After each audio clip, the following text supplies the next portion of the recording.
വധശിക്ഷയ്ക്ക് വിധിക്കപ്പെട്ട് ജയിലിൽ കഴിയുന്ന നിമിഷപ്രിയയെ കാണാൻ മാതാവ് പ്രേമകുമാരി യമനിലെ ഏദനിലെത്തി. മോചനത്തിനുള്ള ചർച്ചകൾക്കായാണ് യാത്ര. നീണ്ട നിയമ പോരാട്ടത്തിനൊടുവിലാണ് മകളെ കാണാൻ പ്രേമകുമാരിക്ക് അനുമതി ലഭിച്ചത്.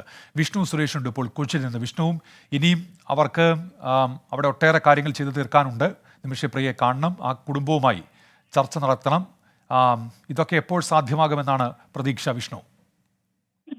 ഉന്മേഷ, ഇന്നലെ രാത്രിയോടെയാണ് നിമിഷപ്രിയ സേഫ് ഫോറത്തിലെ അംഗം സാമുവൽ ജെറോമിനൊപ്പം നിമിഷയുടെ അമ്മ പ്രേമകുമാരി യമനിലെത്തിയത്. അവിടെ നിന്ന് 12 മണിക്കൂർ കരമാർഗം യാത്രയുണ്ട് സനയിലേക്ക്. അവിടെ ചർച്ചകൾ നടക്കുക. ആദ്യം ഗോത്ര തലവന്മാരുമായി ചർച്ച നടത്തും. അതിനുശേഷമായിരിക്കും ഈ കൊല്ലപ്പെട്ട യമൻ പൗരന്റെ കുടുംബങ്ങളുമായി ചർച്ച നടത്തുക. അവർ മാപ്പ് നൽകാൻ തയ്യാറാണെങ്കിലായിരിക്കും നിമിഷയുടെ ഒരു തിരിച്ചുവരവ് സാധ്യമാക്കുക.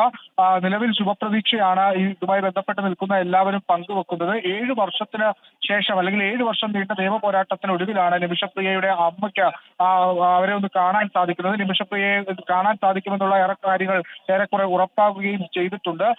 ഈ മോചനവുമായി ബന്ധപ്പെട്ടുള്ള കാര്യങ്ങളിലാണ് അന്തിമ ചർച്ച നടക്കുന്നത്. ശുഭാപ്തി വിശ്വാസം പങ്കുവെക്കുന്നുണ്ട് എല്ലാവരും. വിദേശ മലയാളികൾ ഉൾപ്പെടെയുള്ള വിവിധ സന്നദ്ധ സംഘടന ഉൾപ്പെടെയുള്ള ആളുകൾ ഇടപെട്ടിട്ടുണ്ട്. നേരത്തെ മലപ്പുറം സ്വദേശിയെ തിരികെ കൊണ്ടുവന്നതുപോലെ നിമിഷപ്രിയയും തിരികെ നാട്ടിലേക്ക് എത്തിക്കാനാകുമെന്ന പ്രതീക്ഷയാണ് എല്ലാവരും പങ്കുവെക്കുന്നത്. ഉന്മേഷ്. വിഷ്ണു സുരേഷാണ് വിവരങ്ങൾ നൽകിയത് കൊച്ചിയിൽ നിന്നും.